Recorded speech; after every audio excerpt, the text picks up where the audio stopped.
Hello, my dear students. Welcome to my YouTube channel. My name is Sachin Pawar, and here we are doing 9th class science. और उसमें से हम chemistry का portion कर रहे थे। फर्स्ट और सेकेंड चैप्टर हमने किया था। लास्ट वीडियो में हमने फर्स्ट चैप्टर के कुछ इंपॉर्टेंट क्वेश्चंस का रिवीजन किया था। आई होप कि आप सब लोगों ने उनके नोट्स प्रिपेयर कर लिए होंगे और सभी लेक्चर्स आप लोगों ने अभी तक देख लिए होंगे। अगर किसी को कोई भी प्रॉब्लम है तो आप मुझसे पूछ सकते हैं। आज हम इस वीडियो में चैप्टर सेकंड के कुछ क्वेश्चंस जो हमने कर लिए थे उनका फिर से रिवीजन करेंगे। वो आपको नोट नहीं करने हैं, मगर जो क्वेश्चंस आपके इसमें नोट नहीं हुए हैं आपको सर्च करके उन क्वेश्चंस को लिख लेना है। ठीक है, जो हो गए उनको रिपीट नहीं करना है, जो नहीं हुए हैं इनमें से वो क्वेश्चंस कर लेना है। अच्छे क्वेश्चंस हैं, एग्ज़ाम के लिए बहुत ज़्यादा इंपॉर्टेंट ये क्वेश्चंस आपके रहेंगे। ठीक है, तो शुरू करते हैं। देखें स्क्रीन पे स्टूडेंट्स, फर्स्ट क्वेश्चन है आपका। ये 3 मार्क्स क्वेश्चंस हैं जो 3 मार्क्स के लेके आएंगे आपके एग्जाम में अगर आएंगे तो। ठीक है, देखते हैं। List the points of differences between homogeneous and heterogeneous mixtures. आपको डिफरेंस बताना है होमोजीनियस और हेट्रोजीनियस मिक्सचर्स में। तो हमने बहुत अच्छे से पढ़ा था। किसी को अगर कन्फ्यूज़न है कुछ तो आप लोग दोबारा से वीडियो देख सकते हैं, या जिसने नहीं देखी हैं लेक्चर्स वो प्लीज़ लेक्चर देखें सेकेंड चैप्टर के, तो आपको ये क्लियर हो जाएगा। तो देखते हैं मैंने आंसर कैसे लिख सकते हैं यहाँ पे। होमोजीनियस मिक्सचर की बात करते हैं तो they have uniform composition through out the mixture. Homogeneous mixture में सेम कंपोजिशन होता है पूरे के पूरे मिक्सचर के अंदर। ठीक है, whereas in heterogeneous mixture they do not have a uniform composition. उनका यूनिफॉर्म कंपोजिशन नहीं होता है। ये एग्जाम्पल आप ऐसे देख सकते हैं कि जैसे आपने एक ग्लास वाटर में थोड़ी सी नमक मिलाया है। ठीक है, तो नमक मिलाया है तो आप चाहे ऊपर का पानी देख लें या नीचे का पानी देख लें, उसमें नमक का अमाउंट सेम होगा बिल्कुल। ठीक है, वेयर एज अगर आप किसी वाटर में थोड़ा सा मिट्टी मिला देते हैं तो जो आपकी ज़्यादा मिट्टी है वो नीचे होगी, कम मिट्टी आपकी ऊपर होगी, तो ये कैसा होगा, हेट्रोजेनियस मिक्सचर होगा। या फिर आप दूसरा एग्जाम्पल ये समझ सकते हैं कि आप मिट्टी मिला दें किसी चीनी में। ठीक है, तो कहीं पे मिट्टी ज़्यादा होगी, कहीं पे चीनी ज़्यादा होगी, तो इस तरह का जो मिक्सचर।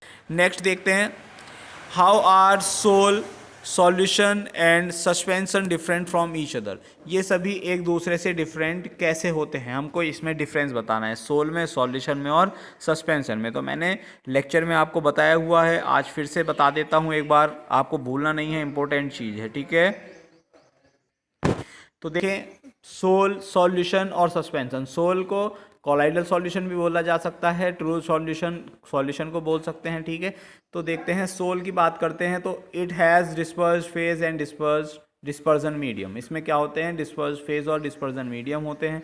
वेयर एज सॉल्यूशन की बात करते हैं तो it has soluble solute and solvent phase. इसके अंदर सॉल्यूट और सॉल्वेंट होते हैं। जबकि सस्पेंशन की बात करते हैं तो इसमें इनसॉल्युबल सॉल्यूट सस्पेंडेड होते हैं सॉल्यूट मीडियम के अंदर। ठीक है, सेकेंड पॉइंट देखते हैं।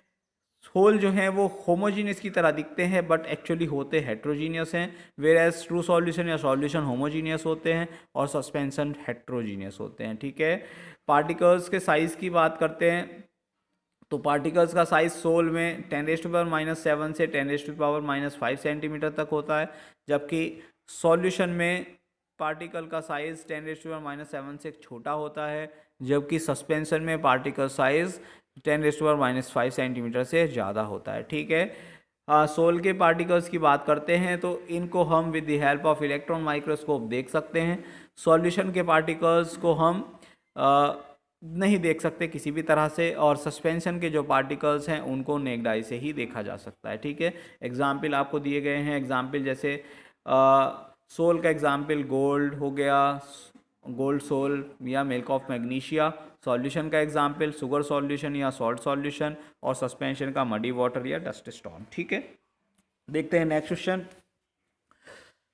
To make a saturated solution, 36 gram of sodium chloride is dissolved in 100 gram of water at 293 Kelvin.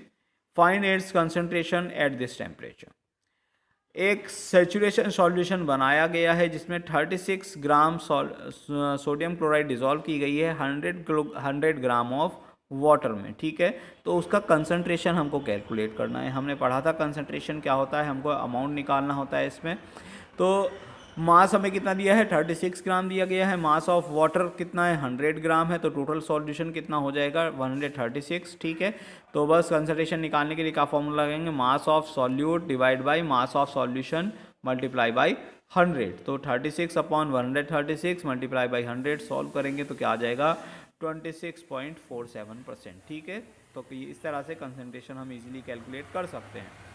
Next question है, classify the following as chemical और फिजिकल चेंज। इसमें आपको क्लासीफाई करना है, बताना है कि कौन से केमिकल चेंजेस हैं और कौन से फिजिकल चेंजेस हैं। तो इस टाइप का क्वेश्चन मैंने पहले भी आपको कराया था, यहाँ से फिर से आप उसी टाइप का क्वेश्चन है, लगभग वही आपको एग्जाम्पल्स दिए गए हैं, तो आप यहाँ से इसका आंसर ईजिली आप कर सकते हैं। ठीक है, तो आप पहले वाले क्वेश्चन का सॉल्यूशन भी देख सकते हैं इसको सॉल्व करने के लिए। यहाँ पे भी मैं आपको अभी बताने जा रहा हूँ कि कैसे आप इसका सॉल्यूशन कर सकते हैं। देखें, आपको कटिंग ऑफ ट्रीज़ क्या होता है, chemical change. Melting of butter in a pan, physical change.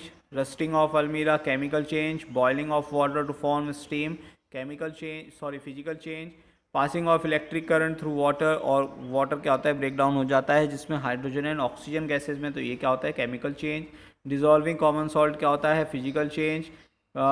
Fruit salad banana raw fruit से क्या होता है, physical change. Burning of paper and would क्या होता है, केमिकल चेंज। अगर आपको कुछ प्रॉब्लम है तो आप प्लीज़ वीडियो वॉच करें, लेक्चर देखें जहाँ पे मैंने फिजिकल और केमिकल चेंज बताया हुआ है प्लीज़, तो आपको कोई भी कन्फ्यूज़न नहीं रहेगी। आप इजीली डिटरमाइन कर सकते हैं कि कौन सा फिजिकल चेंज होगा और कौन सा केमिकल चेंज होगा। ठीक है, नेक्स्ट देखते हैं, इसमें आपको टेक्निक्स बतानी है नेक्स्ट क्वेश्चन में। Which separation techniques will you apply for the separation of the following.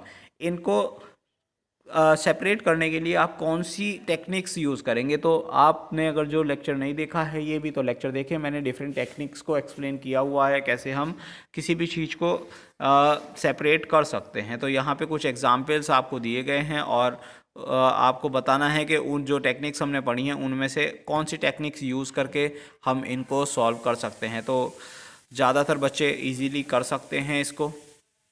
अगर प्रॉब्लम है तो मैं बता देता हूँ। देखें, सबसे पहला क्या है, sodium chloride from its solution. Sodium chloride को सॉल्यूशन वाटर में, तो क्या एवापोरेशन मेथड से आप इसको इजीली सेपरेट कर सकते हैं। नेक्स्ट है, अमोनियम क्लोराइड को अलग करना है ऐसे मिक्सचर से जिसमें सोडियम क्लोराइड और अमोनियम क्लोराइड है। ठीक है, तो सब्लिमेशन मेथड हम यहाँ पे यूज़ करते हैं। अमोनियम क्लोराइड क्या हो जाएगा, इसमें सब्लिमेट हो जाएगा। ठीक है, नेक्स्ट है, small pieces of metal in the engine oil of A car. एक कार का इंजन ऑयल है, उसमें से आपको मेटल के पीसेज अलग करने हैं। तो मेटल के पीसेज अलग करने हैं तो इंजन ऑयल को अगर आप क्या कर दें, हीट कर दें, ठीक है, तो वो क्या होगा, इंजन ऑयल उसमें चला जाएगा और मेटल के पीसेस उसमें रह जाएंगे। ठीक है, तो बाय हीटिंग एंड देन उसके बाद हम फिल्ट्रेशन कर लें उसका, तो मेटल पीसेस अलग हो जाएंगे। नेक्स्ट है, different pigments from an extraction of flower petals. तो इसको हम बाई क्रोमेटोग्राफी अलग कर सकते हैं। तो देखें, यहाँ पे मैंने सभी का सॉल्यूशन दिया है आपको सभी का, तो आप प्लीज़ इसको देखें, समझें और अपनी कॉपी में नोट करें। ठीक है, नेक्स्ट क्वेश्चन देखते हैं। ये हम क्वेश्चन पहले ही कर चुके हैं कि आपको स्टेप्स लिखने थे कि आपको टी बनाने के, और उसमें सॉल्यूशन, सॉल्वेंट, सॉल्यूट, डिज़ोल्व, क्या सॉल्युबल है, इनसॉल्युबल है, फिल्ट्रेट, रेसिड्यू, ये सब हम कर चुके हैं। तो ये क्वेश्चन करने की आपको ज़रूरत नहीं है दोबारा से, आप एक बार बस इसको रिवीजन करें।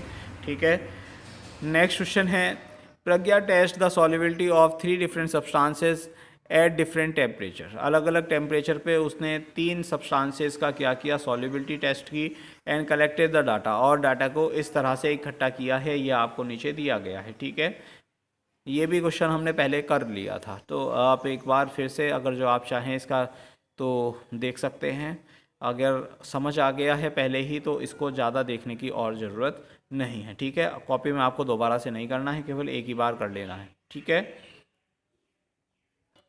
अगर किसी को समझ नहीं आया है तो मैंने सॉल्यूशन दिया हुआ है, आप यहाँ से देख सकते हैं।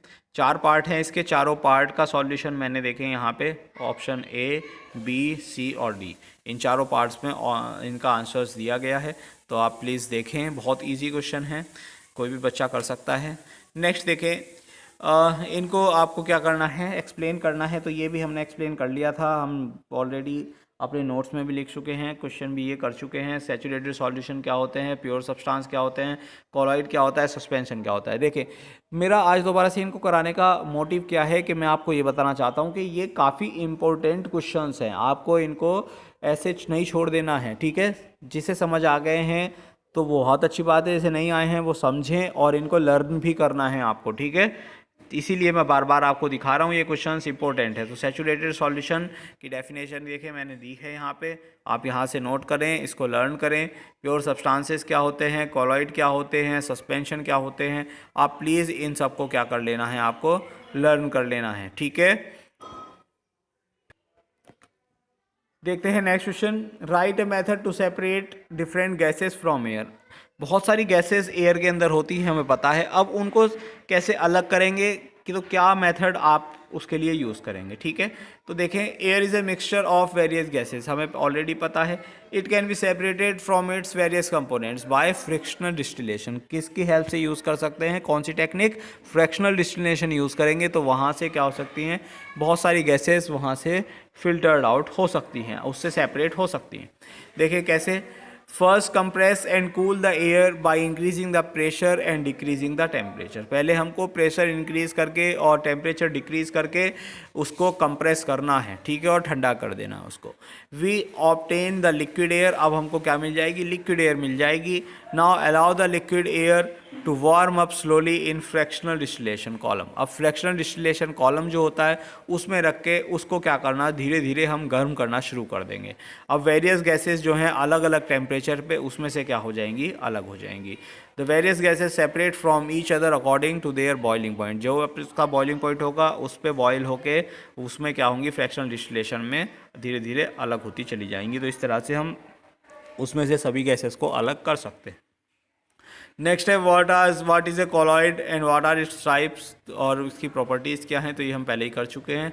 कॉलॉइड्स क्या होते हैं, ऐसे हेट्रोजीनियस मिक्सचर्स होते हैं जिसमें पार्टिकल साइज जो होता है बहुत ही छोटा होता है और उसके पार्टिकल्स को हम नेक्ड आई से नहीं देख सकते हैं। So colloids are heterogeneous mixture of substances in which particle size is too small and can not be seen by naked eyes. ये क्या होता है, एक हेट्रोजीनियस मिक्सचर होता है बट हमको होमोजीनियस की तरह देखने में लगता है। पार्टिकल साइज़ बहुत ज़्यादा छोटा होता है कि उसको हम नेक्ड आई से नहीं देख सकते। ये क्या करते हैं, बीम ऑफ लाइट को स्कैटर करते हैं जब हम कोई भी बीम ऑफ लाइट इनमें से पास कराते हैं तो, ठीक है, और हमको पाथ क्या है वो विजिबल दिखने लगता है। तो they scatter beam of light passing through it and makes it path visible. The particles of colloid do not settle down when left undisturbed. अगर हम उसको कुछ टाइम के लिए ऐसे ही किसी वेसल में भर के रख देते हैं तो उसके जो पार्टिकल्स हैं वो नीचे नहीं बैठते हैं, वो लगातार जहाँ पे मूव करते रहते हैं वैसे ही मूव करते रहते हैं, वो सेटल डाउन नहीं होते हैं। नेक्स्ट क्वेश्चन है, a solution contains 60 gram of NaCl in 400 gram of water. एक सॉल्यूशन है जिसमें 60 ग्राम NaCl है और 400 ग्राम क्या है, वाटर है। Calculate the concentration in term of mass by mass percentage of the solution. हमको कंसंट्रेशन कैलकुलेट करना है मास बाय मास का, ठीक है। ये मास बाय मास और वेट बाय मास क्या होता है ये आप लोग आगे ही क्लासेस में पढ़ोगे अभी, ठीक है। तो अभी आपको मास बाय मास ही पढ़ना है। तो देखते हैं कैसे हम इसको कैलकुलेट कर पाएंगे। देखिए बच्चों, हमको मास ऑफ सॉल्यूट कितना दिया है, 60 ग्राम, मास ऑफ सॉल्वेंट कितना दिया है, 400 ग्राम। तो टोटल मास ऑफ सॉल्यूशन कितना हो जाएगा, 60 + 400, 460 ग्राम, ठीक है। अब हमको मास परसेंट निकालना है तो क्या करेंगे, formula mass of solute divide by mass of solution, multiply कर देंगे किससे, 100 से, ठीक है। तो सॉल्व तो यहाँ से सब कर लेंगे, आंसर क्या आ जाएगा, 13.4%, ठीक है। नेक्स्ट है differentiate between metals and non metals और उनकी प्रॉपर्टीज़ के अकॉर्डिंग। तो ये सब कर सकते हैं, मेटल्स क्या होते हैं, नॉन मेटल्स क्या होते हैं, ठीक है। आई होप कि किसी को इसको करने में कोई प्रॉब्लम नहीं होगी। तो ये कुछ इंपॉर्टेंट क्वेश्चंस थे इस चैप्टर के, आई होप कि सभी को समझ आए होंगे। अगर आपको कुछ भी प्रॉब्लम है तो आप पूछ सकते हैं, ठीक है। इनको बहुत अच्छे से प्रिपेयर करें इन क्वेश्चंस को, ठीक है। That's all for today, thank you students.